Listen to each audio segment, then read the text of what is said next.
خب آقا استریم منو نگاه کنی بچه ها. لاگ نیومد.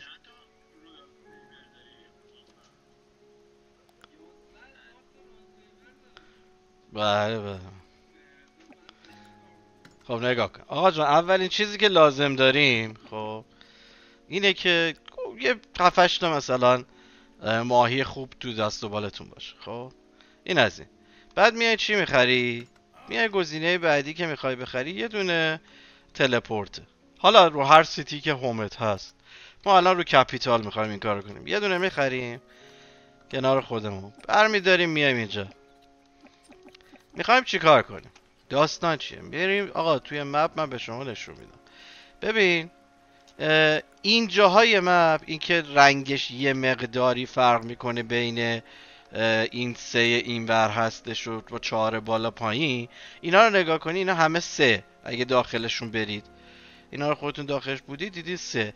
یه سری قولای سنگی بود که لولشون 125 بود، دورش براق بود. اگه نگاه کرده باشید که رفتیم زدیمشو، میرفتیم میزدید. اول بازی تیمی میرفتیم میزدید. ببین اینا یه جای خاصی توی مپ همیشه میان. خب بعد هر یه دقیقه یه بار این میادش. کاری که ما میکنیم چیه؟ کاری که میکنیم که آقا یکی از این جاهایی که هست پیدا میکنیم.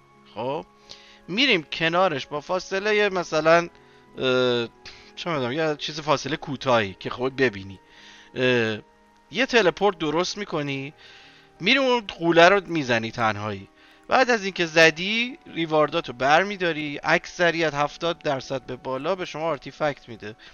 شما آرتیفکتاتو بر میداری تا دوباره این قوله بخواد برگرده، سری بر میگردی سیتی، آرتیفکتتو میذاری میدی آدم، ریپر میکنی، هیل میکنی، دوباره میای تلپورتت همونجا.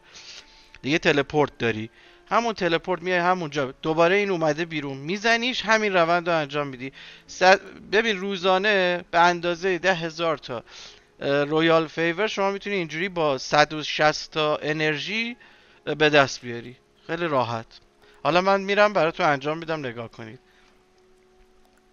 من الان یه دونه تلپورت خریدم، ماهی هم دارم، ستم هم که تنمه. جا چی؟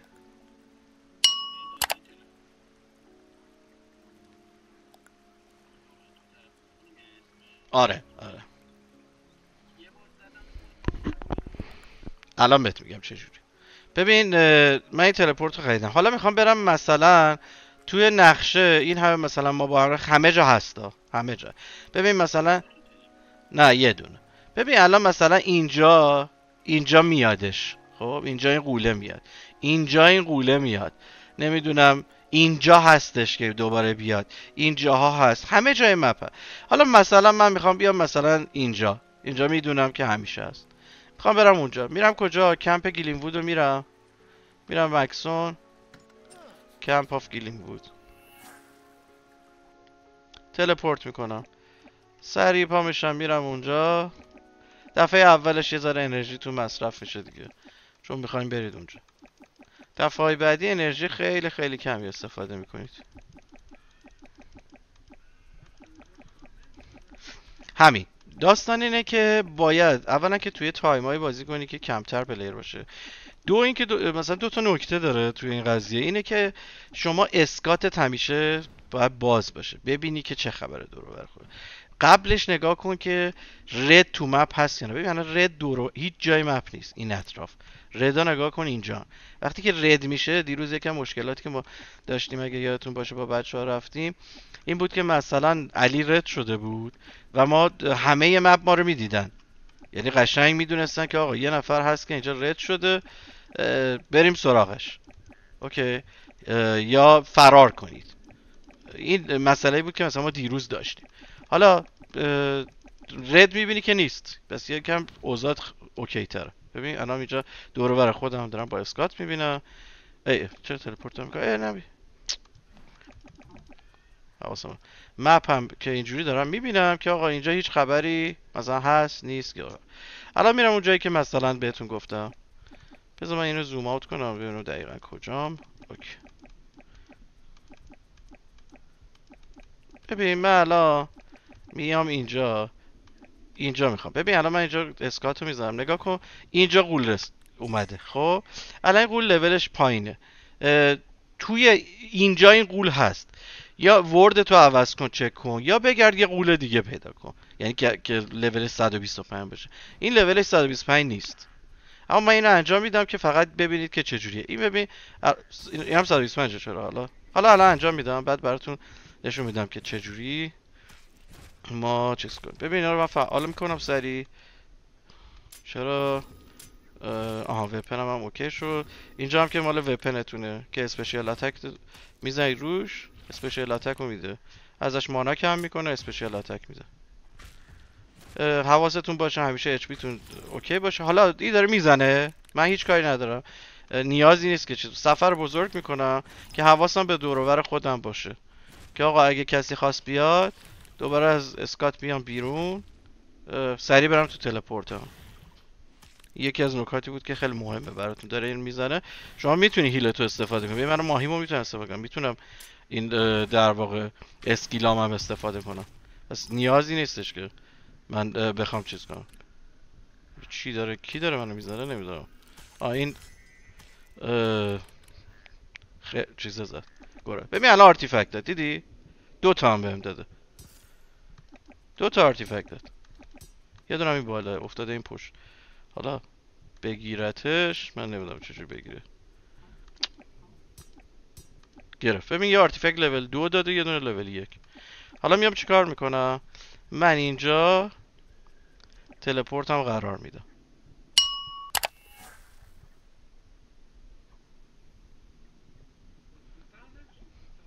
چرا از قبل باید بذاری؟ حالا من الان فقط میخواستم بهت اومدم روی قوله سنگیه بهت نشون بدم که این لول 125 یا نیست، که دیدم 125 بود، حواسم نبود. کلا باید 125 باشه که بزنید شانس در واقع این آرتیفکت رو بهتون بده. من اینا رو سریع میزنم سر جاش. ماهی هم ندارم، باید برم ماهی بزنم. میای چی کار میکنی؟ میای سریع اینو ریپر میکنی. تو این وسط اون زمانیه که اون دوباره بخواد برگرده است. تو نیازی نیست اونجا باشی انرژی تو مصرف کنی، چون اگه تو اونجا باشی داره انرژی تو مپ تیسه وایسادی یه دقیقه، بالاخره انرژی کم میشه دیگه. اینجوری شما با کمترین انرژی میری تو تیسه میزنی میای. الان هیل من داره کامل پر میشه، ریپرم انجام دادم، دوباره وپنم اوکی شد. بودو حالا اینجا رو که اسکار نمیدونست چجوریه. ببین اسکار، ببین باید بیا اینجا، تلپورت اینجاست. اگه تلپورت تو مپ سالم باشه اینو بزنی میری سر جات. نکن من رفتم الان اومدم اینجا، الان بزرگش میکنم. ببین باید اومده باشن، نیومده، نمیدونم چرا نیومدش. کو اون بالاست. اوکی. ببین دوباره آرتیفکت به من داد، دیدی؟ 2 تا آرتیفکت گرفتم. دوباره چیکار میکنم تا این بخواد بیاد؟ سری میرم اینجا هیل میکنم، ریپر میکنم. همه جای مپ هست الان برات. اگه اینو میخوای، این جایی که الان من رفتم و بهت نشون میدم، برو همین جایی ورد دیگه بزن یا همین ورد بزن، من میرم بیرون، مهم نیستش. هر کدومتون. ببین الان من اینجا اومدم آرتیفکت دارم، سریع گذاشت.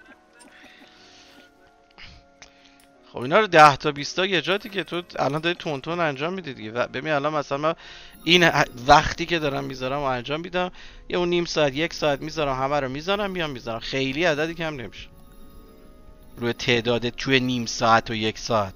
ببین اگه زیاد بذاری بمونه عددش.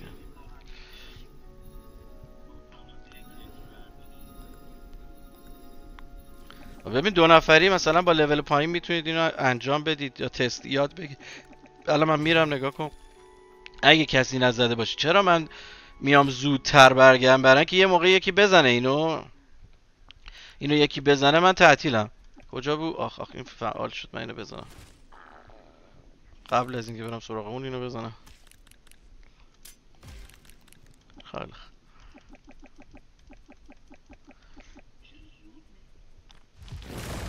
زود میمیره. ببین یه سری از این انمی ها هم در واقع مابایی که وجود داره مخالف نژاد کلاس شما. خب وقتی مخالفش باشه به شما دمیج بیشتری وارد میکنه، اینم بدونید.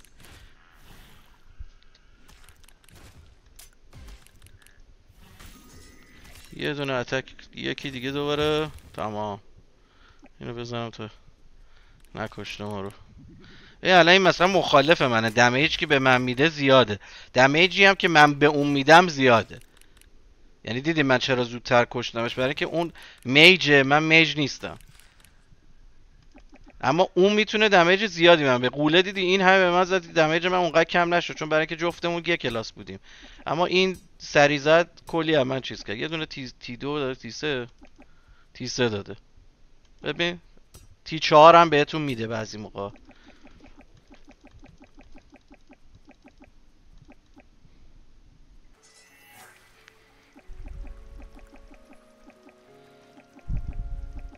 این هم از ساده ترین و راحت ترین روشی که میشه از طریق با یه انرژی کامل روزانه شما 10,000 تا رویال فیور در روز به دست بیارید.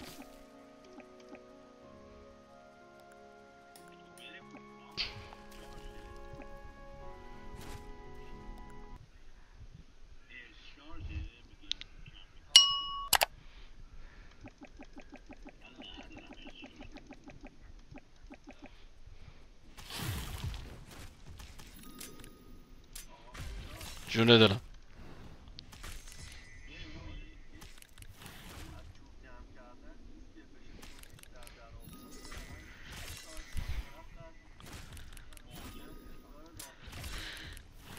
چرا؟ ببین من اونا مقدماتی اولیه بازی بود که نوشتم که اول بازی که هستی شما برای اینکه خیلی نمیتونی کارهای خاصی انجام بدی اونو گذاشتم.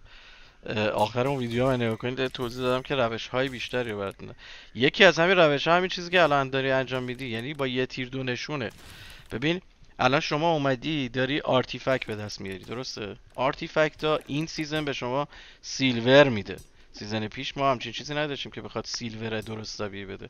یکی از دلایلی که خودم این سیزن حالا یه روزی که بازی نکردم هیچی عقب افتادم اینه که بابت سیلور من متوجه نبودم، حالا بازی هم نکرده بودم اون تایمی که مثلا تمرینی بود.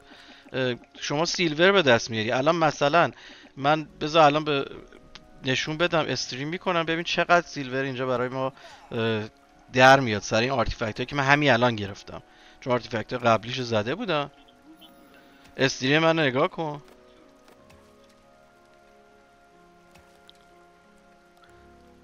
ببین اینا رو الان میذارم، الان مهم نیستش.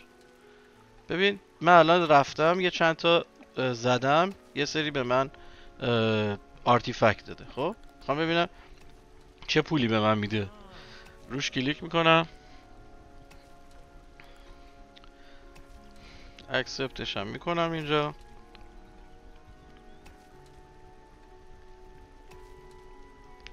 ساکسس شد.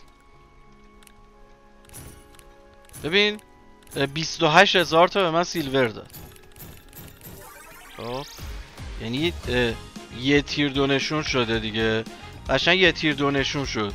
شما اومدی اینا رو زدی، لول اپ کردی و هم داری اتکینگ دیفنسینگ تو میبری بالا، هم داری رنکینگ تو میبری بالا. ببین الان 3162 هم که خیلی اومدن پایین، کاری نداریم. باید رنکینگ رو هم سیلور گیرتون میاد آپدیت میکنی، همه چی با همه. برای همین بهت گفتم که بری روی اتک و دیفنست کار کنی بعد از اون مقدماتی که اون گدرینگ ها و اون اسکیلایی که لازمه رو بیاری بالا.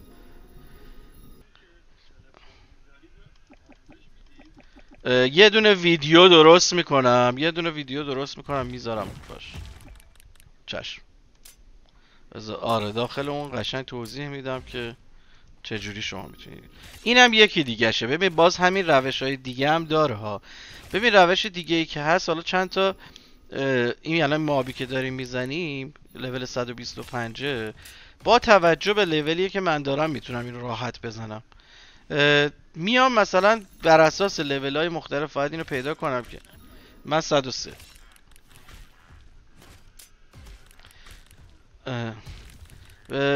میام بر اساس اینا مثلا اگر لولت بره بالاتر، من یه سری مابای دیگه هست که توی مپ T4 و T5 هستن، دقیقا میری مثل همین کار رو اونجا انجام میدی. این بار چی کار میکنی؟ میای بغل ماب مثلا 150 اینجوری، مثلا میای بغل اون پورتال رو میذاری، سری میری میزنی برمیگی. اونجا چه اتفاقی میفته؟ ببین الان اینجا به شما از لول آرتیفکت 1 به شما میده تا آرتیفکت 4، خب که درصد آرتیفکت یکش بیشتره. قربونت.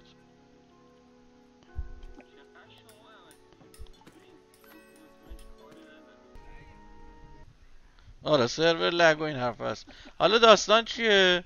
اینه که الان من لولم بره بالاتر، ستم کلا دراگون بشه، دیگه اینجا وای نمیستم، دیگه تو T3 وای نمیستم اینو بزنم. میرم کجا؟ میرم توی T5 بغل ماب، همین کار رو انجام میدم. در واقع تلپورتمو میذارم که ماب T5 رو بزنم، مابایی که تو T5 هست. چه داستانیه الان اینجا که من دارم این ماب میزنم، آرتیفکت 1 2 3 4 میگه که ضریب یکش بیشتره، ضریب دوش حالا یه ذره دوباره احتمال 3ش کمتر، 4ش خیلی کم. اونجا که میرم همین این ذرایع بیشتر، مثلا تو 5 که میرم فقط به شما T3 و T4 رو میده، ضریب 2 خیلی کمی مثلا میده. ببین الان من هر سری دارم میزنم آرتیفکت داره میده، حالا بعضی موقع ما صبح میزدیم نمیداد. محمد بنده خدا هرچی باش زدیم نیومد. بعد اینم کاملا دیگه این روش ساده و ایزی که شما بتونی پول در بیاری. پس اولین چیزی که لازم داری اینه که اتکینگ دیفنسینگ یا هر چیزی که داری هر کلاسی بازی میکنی بیاری بالا.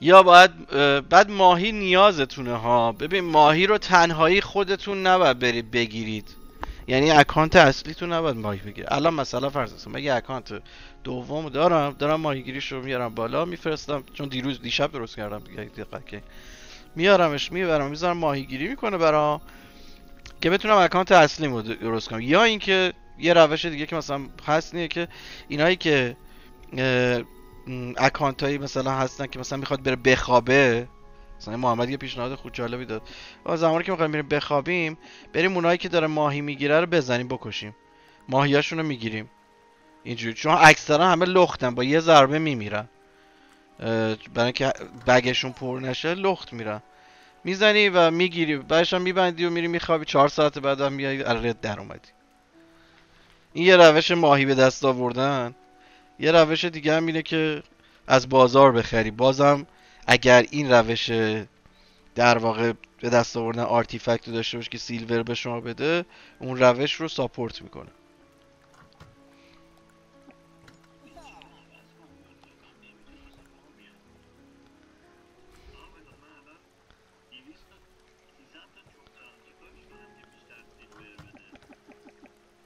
آسون ترین راهش همون استافه.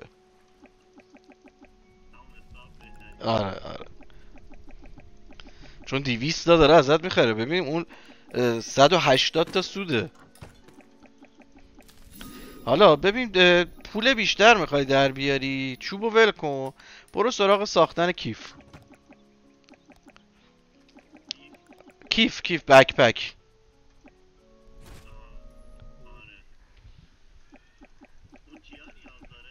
پنبه پنبه لول 1 و 2 و 3.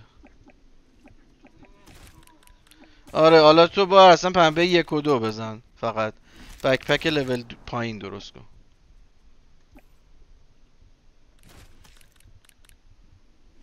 میتونی با بکپک لول پایین شروع کنی یاد بگیری. جا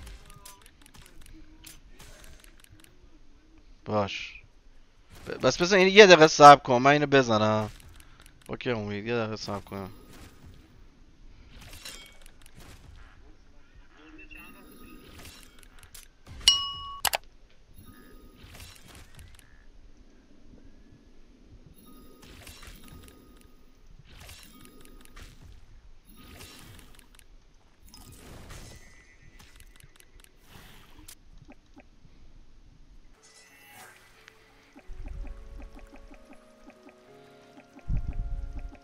این هم از ساده ترین و راحت ترین روشی که میشه از طریق در واقع با یه انرژی کامل روزانه شما 10,000 تا رویال فیور در روز به دست بیارید.